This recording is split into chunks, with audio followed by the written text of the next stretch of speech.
de la Gestapo. Es de inteligencia militar y no van a grabar. ¿Qué hago?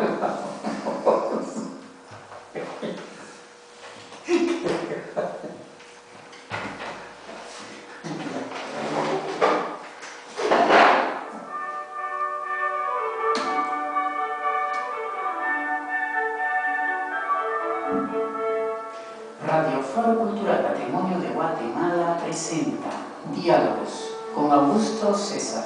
A través de los diálogos de hoy tendremos un acercamiento a la cultura griega. Invitado, ingeniero historiador Eric Reyes.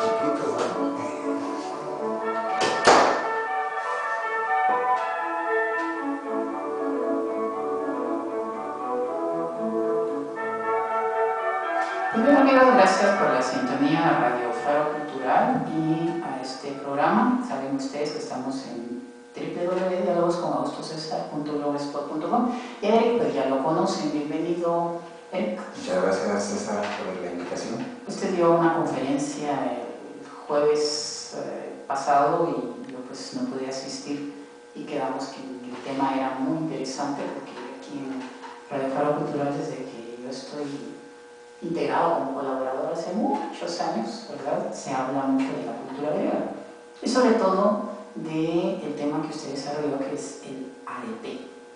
Así es, desarrollé el tema del arete porque de alguna manera el éxito de los griegos fue quizás un manejo adecuado de la paideia, que por ahí normalmente comencé a discutir sobre el tema, donde la paideia es un modo cultural, educacional, que tiene la característica de que todos los personajes ilustres que Grecia fue poco a poco teniendo como concepto elevado de su cultura, fueron aportando a todo lo que tiene que ver con la cultura, la tradición, la moral, la educación, y de alguna forma también con su mitología, con su destino, con su modo de vida y la forma más adecuada de hacerlo.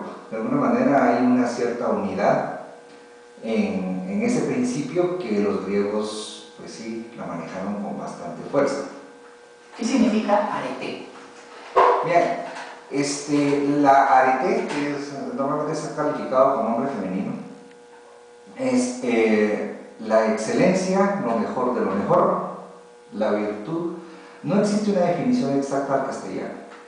Es un conjunto de conceptos que nosotros actualmente empezamos a tratar de vislumbrar, porque igual la arete no era algo así como estamos enseñando la arete, decían los griegos, no. Ellos usaban ese concepto como el fin de sus vidas o de su estudio o su educación misma. No sé si pudiera ser un preámbulo académico, alcanzar la excelencia. Alcanzar la excelencia. Recordémonos también que la arete tiene que ver con el trascender. Cuando uno habla de Grecia, habla de los clásicos.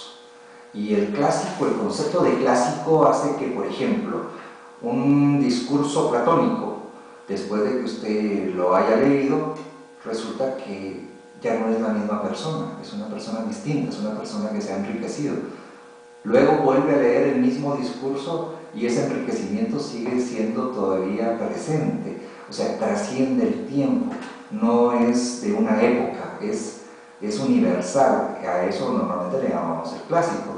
Entonces, la forma de excelencia que ellos tenían a la hora de transmitir sus ideas, ahí era donde ellos eran los que estaban en la arete, en la práctica, y así como tal enseñando a buscarla, porque no hay un solo maestro que tuviera la arete como un curso. Sin embargo, todos de alguna manera lo que hacían era esa búsqueda, y lo que se enseñaba era a buscar. Ejemplos, Sócrates. A buscar la perfección. A buscar la perfección, sí. a buscar la virtud dentro de ellos mismos. Pero virtud no como una cualidad como la entendemos actualmente, ¿o sí? Lo que pasa es que virtud, como nosotros la entendemos, porque es una palabra latina que tiene la misma raíz que viril, al final representa una fuerza de voluntad. A eso normalmente le llamamos virtud. Y virtuosos es tener la fuerza de voluntad, entre comillas, hacia lo bueno. Entonces, por ejemplo, Sócrates él manejaba su metodología un tanto rara, porque él manejaba la ironía para que las personas por sí mismas empezasen a buscarse. Él utilizaba la mayéutica, que de alguna manera, si lo queremos traducir al latín, era la obstetricia, era ser obstetra, solamente que lo lleva al ámbito filosófico. Y entonces el obstetra normalmente trae niños, hace parir al cuerpo, mientras que la mayéutica socrática hacía parir al alma para que las personas allí buscaran dentro. Por ejemplo, él decía, el único libro escrito por la mano de Dios es el ser humano. Entonces, ¿qué tesoro más grande encontrar toda la sabiduría dentro del mismo ser humano? Eso era práctica común de él. De alguna manera molestaba a la gente, porque nadie nos gusta que nos estén ahí insistiendo con ciertos temas hasta llegar a la ignorancia del mismo, aunque entre comillas al principio supiéramos que sí queríamos saber las cosas. Y fue una de las razones por las cuales debíamos circular, obviamente. Sí, aparte de la perversión de juventudes que fue atacado, pero no, al final esa era la manera en que él decía hay que buscar la arete. Homero también buscaba la arete en sus cantos, en la Ilíada y en la Odisea, y de alguna manera él fue quizás el primer personaje griego que habla de la aristocracia griega mitológica, y allí de alguna manera trataba de hacer búsquedas. O sea, ambas obras de alguna forma se pueden resumir como una especie de búsqueda hacia algo, hacia la interioridad y hacia la exterioridad. Siempre era una especie de saga. ¿Qué sería lo contrario de la arete, entonces? Bueno, lo contrario de la arete, los únicos griegos no dan la respuesta. Los griegos decían, el ser humano podría ser un antropos. El antropos es el ser humano que hace las cosas porque se les indica, se le dice y no objeta.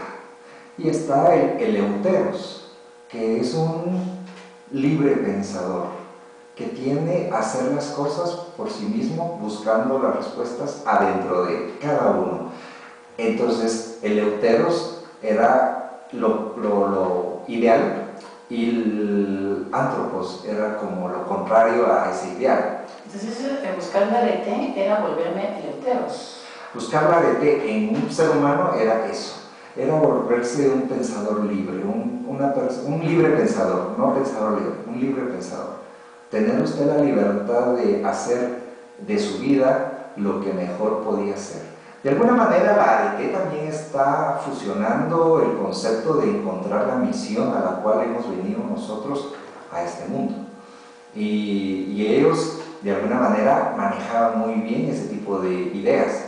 Recordémonos que las tragedias griegas, que quizás son las más sobresalientes, fueron manejadas de los tres grandes poetas, Esquilo, Sófocles y Eurípides. De alguna manera, ellos lo que trataban de enseñar en su forma teatral era cómo manejar el destino de las personas, de sus vidas. Y se iban a los extremos, desde un destino, entre comillas, controlado, idealista, hasta un destino completamente impredecible, que no tenía que ver con acciones propias de cada ser humano. Y sin ir tan lejos, lo que le pasa a Edipo en Sófocles es de alguna forma contrario a lo que podríamos decir un fenómeno de causa y efecto, ¿no?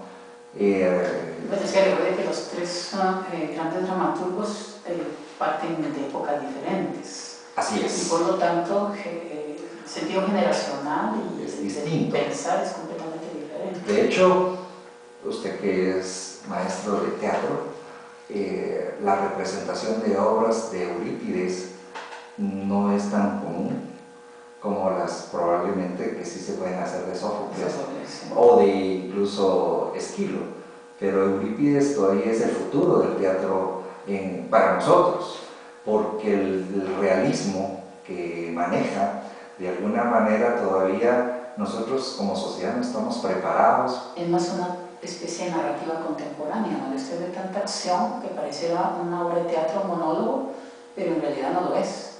Claro. Está usted leyendo una descripción más que todo. Así es. Sí. Entonces eso es lo lindo. Y ellos ahí, de esa manera, es que ponían el concepto del arte, exactamente, en la búsqueda, y ponían los escenarios, los conceptos que estos personajes tenían. Si no mal recuerdo, Eurípides ya pertenece a la clase de los sofistas, y que de alguna manera nosotros coloquialmente a veces los usamos de manera peyorativa al sofista, pero de alguna forma eran personas que se cuestionaban todo. No había una razón absoluta de qué seguir y de qué no seguir. Claro, tuvieron un personaje, y vuelvo a él, Sócrates, en su momento que chocó y... O se complementaron tal vez. Claro, pero es difícil ver a un sofista que de alguna manera llegara a concordar con Sócrates. A nivel histórico y cultural, hoy los podemos ver como una especie de complemento. Pero en su momento, en la vida que ellos tuvieron, sí hubieron enfrentamientos como agua con aceite, ¿no? Es que quizás ese choque se debió precisamente a que eran complementarios. Claro. Los iguales se repelen. Sí, aunque, bueno, es lo interesante de no, cómo... ya está vivo, porque si no les debería matar. Definitivamente. Siempre he tenido una inquietud en cuanto a usted dominando este tipo de temática, como la arete, que es la búsqueda de la excelencia, y de acuerdo a otros personajes que he visto, como Irina Bola, sí. ¿Cómo usted toma estos conceptos? ¿Solo como algo académico o trata de alguna manera de aplicarlos a su vida? Naturalmente creo que si no tuviese un valor práctico, de Valdés tendría uno el conocimiento de aquello. Pero podría ser muy letrado, muy ilustrado y contarnos mucho más. Claro, pues. normalmente... hay muchas personas, pero lo ven de fuera. Sí, quizás uno de los conceptos que se puede manejar acá, por lo menos en mi vida personal, es que quizás uno lo hace. Yo no conocía este concepto hasta tal vez hace unos 10 años, y poco a poco me fue fascinando, y cada vez encontré más indicios, y muy bonito. Pero de alguna manera yo creo que hay muchas personas que lo hacen sin conocer el fundamento teórico ni didáctico que los griegos quisieron expresar. Ahora, lo interesante es de que como concepto, a una sociedad como la nuestra, este tipo de ideas son sumamente impresionantes, que nosotros como herederos de la cultura occidental, que así nos autodenominamos, nosotros tenemos todo este tipo de conceptos como herencia. Lo triste es que no las conocemos, y todavía más triste es que las personas que conocemos tratemos de ignorarlas, porque no conviene.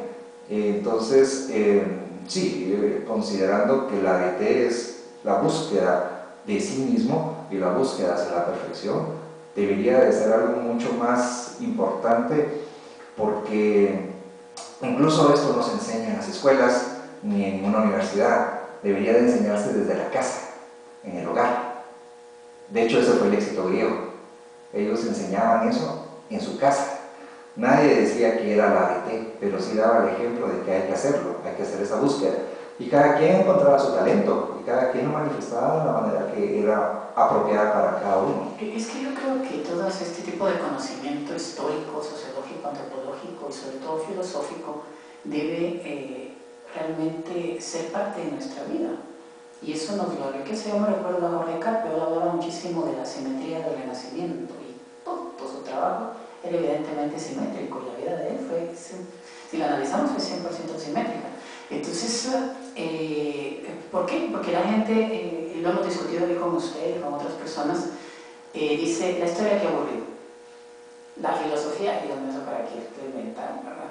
Y sobre todo la gente joven, que cada vez está más alejada de sí mismo, de la espiritualidad, llamémosle así, de los valores altos, precisamente porque se alejan de estas disciplinas, pues. Pero en algún momento tendrán razón desde su perspectiva. Pero se asustan. Sí, lo que sucede de alguna forma es que cuando muchos de los cambios se dan a partir de la pérdida de confianza hacia algo y el ganar confianza hacia otra cosa. Acordémonos que desde la Revolución Industrial el cambio fue muy drástico desde Inglaterra, que quizás fue la cuna de la Revolución Industrial Tecnológica. Y seguimos viviendo esos cambios tecnológicos abrumadores. Y esos cambios tecnológicos los miramos ya con certeza, o sea, los estamos viendo, los estamos palpando todo el tiempo. Y entonces nosotros nos volvemos o nos metemos dentro de esa vorágine de la tecnología que de alguna manera nos hace más cómodo vivir la vida, entre comillas. Es bueno también. Claro, y no están en... Y no es antiarete, digámosle tampoco. No, al contrario, yo creo que todo el avance que toda la humanidad ha ido teniendo en todas las áreas de la vida y de la materia y de la espiritualidad es siempre la búsqueda de la perfección. Lo lindo es de que la perfección es algo por encontrarse y probablemente nunca llegar. Y entonces es una belleza de tener la oportunidad de estar en esa búsqueda, porque al final un fin último del arete podría ser la felicidad eterna, que claro se podría encontrar bajo cierto tipo de principios de acuerdo a distintas filosofías, pero a nivel global conceptos como estos, por ejemplo, el arete es como la esencia de la paideia. Paideia es, digamos, la raíz de la pedagogía que nosotros usamos. Werner Jäger, que fue el alemán que encontró, tiene un libro precioso sobre paideia precisamente, habla sobre la cultura griega en función de cómo ellos hacían para que sus niños tuvieran una visión de libertad, de sentirse con una identidad.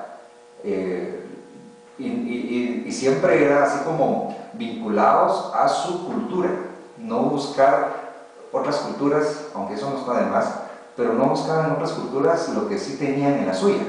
Y entonces ahí tenemos nosotros, comenzando con Homero, comenzando con Pitágoras, todos los grandes jonios que hubieron en la época de más o menos del 700 a.C. y terminando quizás con Aristóteles, pasando por Platón, que es otro personaje gigantesco. De hecho, Platón, en el libro de la República, formula las 4 virtudes cardinales. De alguna manera, esas 4 virtudes cardinales era como la herramienta para buscar la arete. Solo para citarlas, la prudencia, la templanza y el valor eran de alguna manera como para el alma. Y que suenan muy cristianos. Recordémonos que a esta todavía le agregamos la justicia, pero Platón todavía tenía así como el ideal. Recordémonos que él trabajaba en ese aspecto, y tanto la templanza, que es la sofrosine griega, Aristóteles después lo pone como el justo medio o el medio dorado, y que fue el consejo más importante que le dio a su hijo Nicómaco. Entonces, de alguna forma, cuando usted ve que eso es hacia adentro, que usted debe ser templado hacia adentro de usted mismo, tener el valor para buscarse, no irse a los extremos, ni a la cobardía, ni a la temeridad, sino que tener el valor racional para hacerlo. Tener inteligencia emocional. Hoy en día la podríamos asociar a la inteligencia emocional. Después se agregan tres virtudes más, que son las teologales, que de alguna forma es la búsqueda del arete dentro del mundo cristiano, que si no mal recuerdo fue Esperanza y Caridad. Caridad o amor. O amor. Entonces, de alguna forma, esa manera en que se propone la búsqueda, incluso Aristóteles todavía agrega algo más. Él habla de que la arete es una búsqueda que se tiene que hacer siempre en lo bello y hacia lo bello, hacia la belleza. Y en ese sentido, él todavía ponía el concepto de un ternario allí. Él decía que la arete debía de ser buscada como dentro de la armonía, dentro del concepto, y de alguna forma tener una cierta, al decir concepto o definición, era como limitando hasta dónde y desde dónde había que buscar la arete, la armonía también y el orden, ¿verdad? Pero un orden de taxis, no un orden de cosmos, un orden para hacer las cosas. Y de alguna manera, cuando uno ve el reflejo de todo ese tipo de filosofía en la cultura griega, está enraizado en su escultura, está enraizado en su arquitectura, e incluso en la poesía, todas las reglas que están dentro tienen ese taxis, ese orden, esa belleza.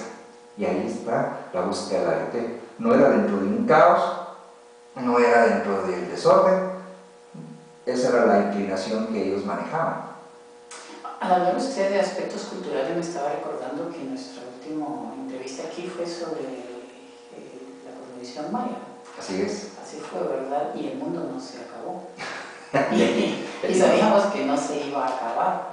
Entonces, ¿qué consejo daría usted a los guatemaltecos para que apliquen esta arete dentro de esa cultura? Entonces, es un marco riquísimo, pues. Sí, es un marco riquísimo.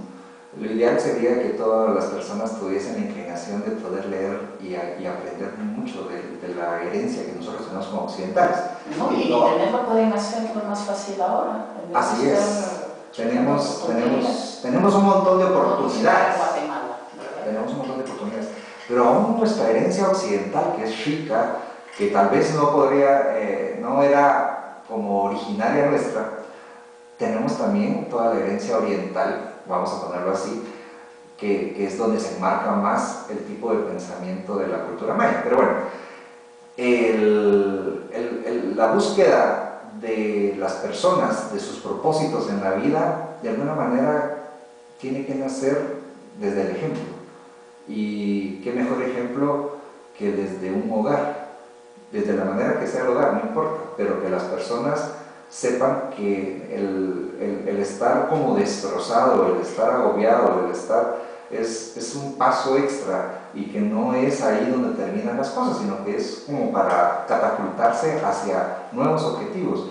Y entonces la búsqueda de las personas de manera intelectual, de manera espiritual, está bien, siempre y cuando la búsqueda sea sincera y vehemente. No, o sea, si nosotros comenzamos hoy con toda la algarabía, que muchas veces así somos, ¿no? ¿Verdad? El propósito para comenzar el año es que voy a hacer esto, lo otro y aquello.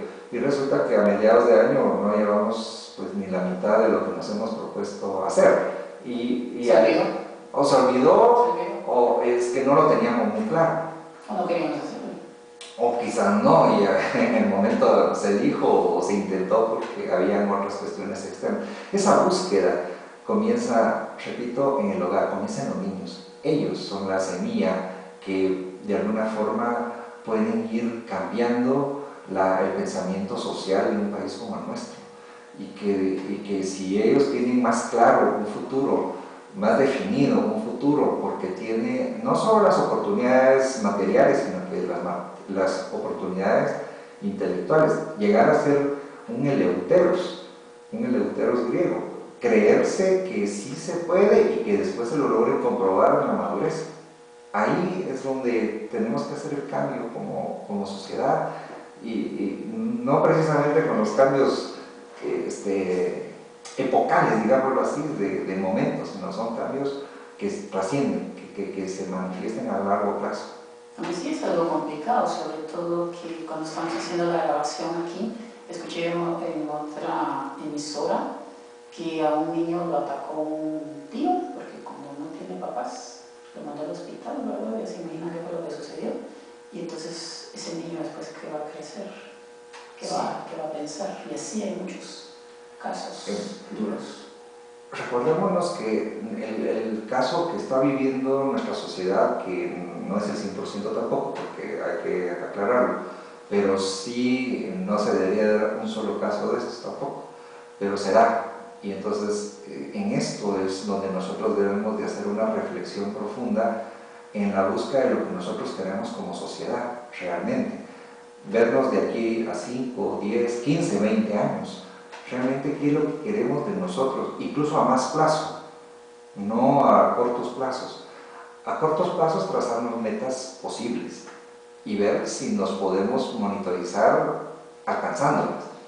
Si no, hay que otra vez redireccionar el plan, pero el objetivo ese debería de ser una constante, debería ser una constante más, como decir, el alcanzar la paz, por ejemplo, alcanzar la paz, tener esa paz. La paz externa se da porque la paz interna no existe. Y entonces, y la paz interna no está solamente religado a un día de la semana, ni frente a ciertas personas, sino que la paz interna se debe de manejar todo el tiempo, o la mayor cantidad del tiempo posible. De por vida. Y en cualquier circunstancia. Cuando hay paz, las personas reflexionan mejor. Cuando no existe esa paz, las personas hacen cualquier tipo de situación sin pensar.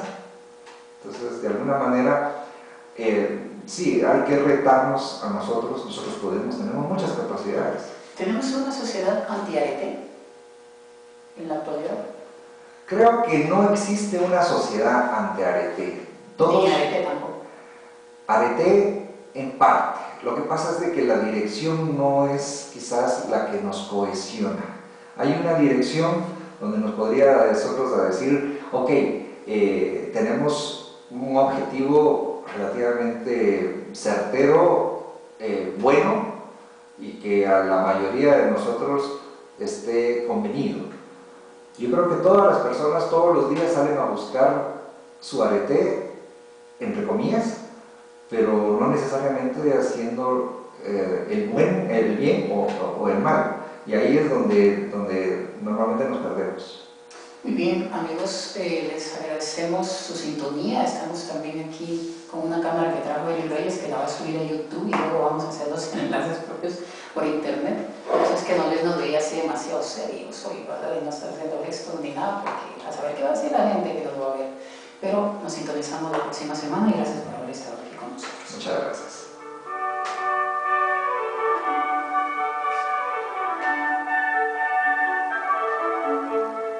Radio Foro Cultural Patrimonio de Guatemala presentó Diálogos, a la orden en el telefax 2230-0771 y en el blog www.dialogosconagustocesar.blogspot.com. Hasta la próxima.